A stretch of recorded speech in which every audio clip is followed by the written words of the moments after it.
Gen Hooda, you were also Army Commander, Northern Command, and let me also expand the scope of this discussion.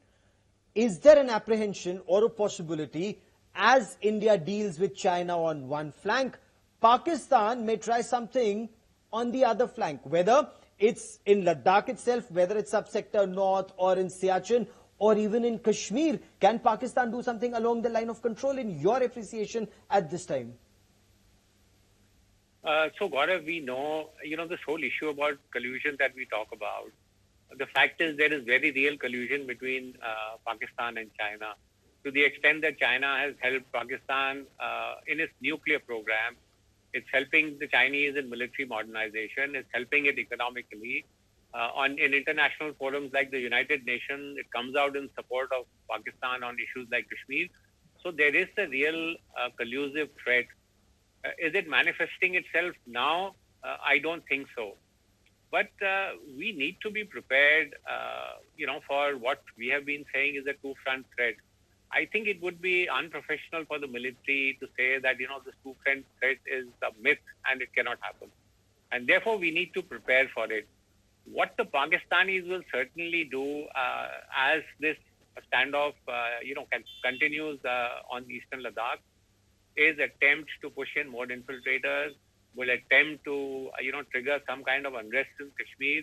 It's something that they have always been doing. And I think they will seize this as an opportune moment to try and put India under greater pressure. So we must be completely alive to this. Gen Sharma, what do you think that we need to do to ensure that we are not surprised? Do you think that the Chinese were surprised by the quick mobilization of our forces? And in your appreciation, what is it that we need to do to ensure that we don't get surprised the next time?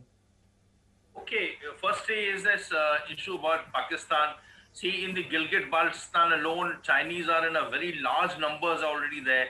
They have got 2,000 odd leases in which they are exploiting the region and taking out all the rare metals and also making a very large SEZ in that area near Gilgit, which is called Mokmandas. So they are in a big way, and the collusion in POK and in Gilgit-Baltistan itself between the Chinese and the Pakistanis are in a very large numbers.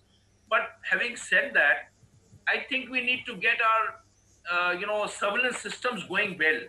Because, in any case, whichever direction the Chinese want to come across, they have to come across through certain set passes.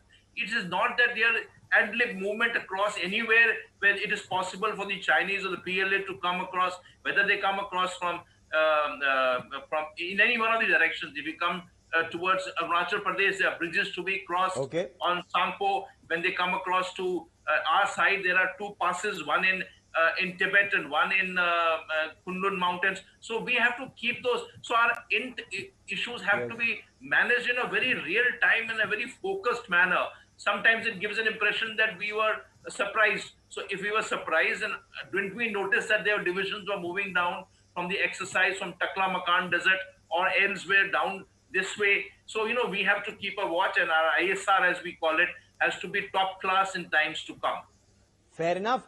Gen Hooda, even if we say we've succeeded in stalling them for now, in your appreciation, will we see more face-offs with China, given the fact that the LAC hasn't been marked and accepted by both sides, and we're also improving infrastructure? So that is why a lot more face-offs will happen in the years to come? Yes, Gaurav, it's more than likely. I think it will happen. As you said, just as we improve our infrastructure and our ability to patrol our borders, and now, as I said earlier, with this breakdown of agreements and protocols, you will see greater aggressiveness, on both sides. So the old rules and orders about, treating each other with kid gloves and not carrying weapons, etc., is now sort of out of the window.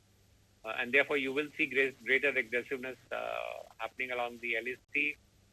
You will see many more face-offs. I fear you will find a hotter LAC in the coming years.